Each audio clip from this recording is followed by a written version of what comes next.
to the grocery store, this might be a shocker, and I'm being very sarcastic. They have an entire aisle, okay, in the grocery store dedicated to cereals. Incredible. So, what does this tell me? It tells me that there's a lot of kids or adults eating cereal to have that much cereal.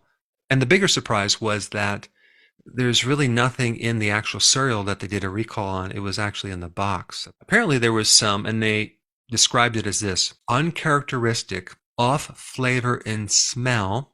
It had a metallic smell to it, which possibly could create, but only temporary, some nausea and diarrhea in some people. And it is true that when you eat things, part of the box it came in does end up in your body. Now, the other thing that's interesting when I was reading up on this is that Kellogg's had a little history, and apparently it started out as being somewhat a health food because it used certain fiber extracts, and at that time didn't have all this extra sugar. So apparently it did help some people, but it was the initial intention was to create a healthy product. And then as I was reading this, it went on to say a commitment that continues today. And that kind of threw me off because I don't know, I just assume that everyone knows that cereal is not a health food, but apparently it's promoted as something that's healthy. And I just found that interesting. And I wanted to create this video on this just to kind of take a look at how this product is promoted. I wanted to know, how can they possibly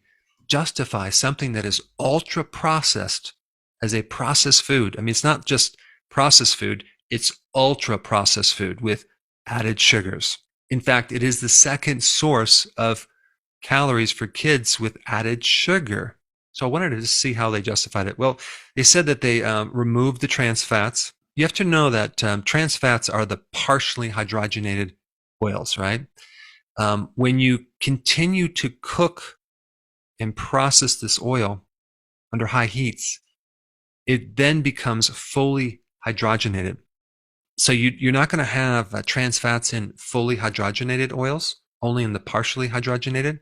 But from my viewpoint, going from a partially hydrogenated to a fully hydrogenated does not increase the health of that oil. So they did say they reduce the sugar, which we'll take a look at, and they reduce the sodium, right? Because everyone knows that sodium is dangerous. And they added more nutrients, of course, in the form of synthetics, and they also added more fiber in the form of whole grains. They actually even said that this cereal is nutrient dense. I'm not kidding, okay? Because of the added synthetic vitamins that they added, it became now this nutrient dense foods. But if you look on the label, I'm still trying to figure out what is nutrient dense about that because the percentages are still very small. And they actually even claim this based on this one study. It can decrease the risk of obesity and being overweight. Now, how can they possibly claim that? Well, if you look at the study, it's based on this one observational study, right, which is not very credible. But this study is based on a single 24-hour dietary recall. So just asking the parents, what did your child eat in the last 24 hours? And then they just kind of correlated that with that's probably what they're eating on a regular basis.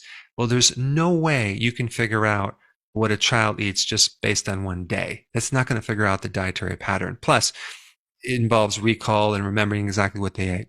And a lot of these kids go to school, and about 30% of their calories comes from the food at school. And so the parent doesn't always know what they ate at school. But that's what they base this claim on, this one observational study with a 24-hour remembering what the child ate. They also claim that it can contribute to an overall healthy dietary pattern of eating, which is so bizarre to me. And if you restricted the cereal, it can actually lead to an overall reduced intake of nutritious food with unintended consequences. I'm still trying to scratch my head on how can they possibly say that. Well, I've never seen so many lies in one paragraph in my life, because the real consequence of getting this out of the diet would be a greatly improved body, a child that has more focus, a better mood, a child that doesn't gain all this weight, a child that doesn't develop metabolic syndrome or blood sugar issues. So then if you look at the label of corn pops, right, this is what the ingredients are. Corn, sugar, corn syrup, hydrogenated soy oil or cottonseed oil, wheat starch and synthetic vitamins, And this is interesting because 1 cup of this cereal is 27 grams of carbohydrate, but only 9 grams of sugar with 0 fiber. So wait a second. Here we have this refined carbohydrate, and it has a lot of carbohydrates in it, but it's not all sugar. So what's making up the rest of that carbohydrate? It's not fiber, even though they're kind of talking about how great their food is because of all the fiber that's in it. Well, it's 0 grams of fiber and 1 gram of protein. What are these carbohydrates? Well, it's starches, right? So a starch is slightly different than a sugar. A sugar is kind of like broken down into a smaller carbohydrate, but starches have these chains of additional sugars that are attached.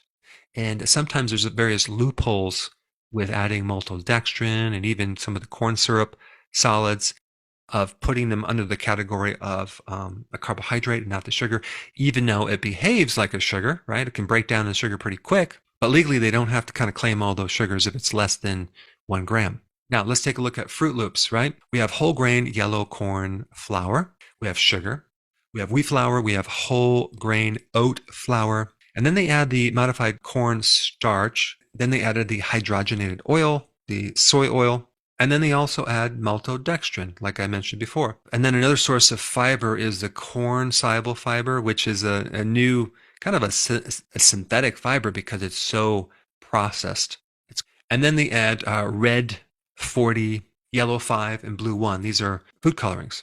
All right, now 3/4 of a cup, not even 1 cup, is 24 carbs, 2 grams of fiber. Now again, there's not a lot of fiber in these cereals.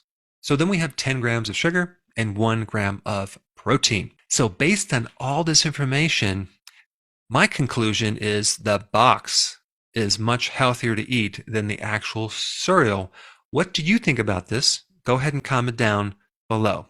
I just want to say the best food for a child, if you're going to feed a child breakfast, would be eggs. And if you have not seen this video on eggs, you should check it out. I put it up right here.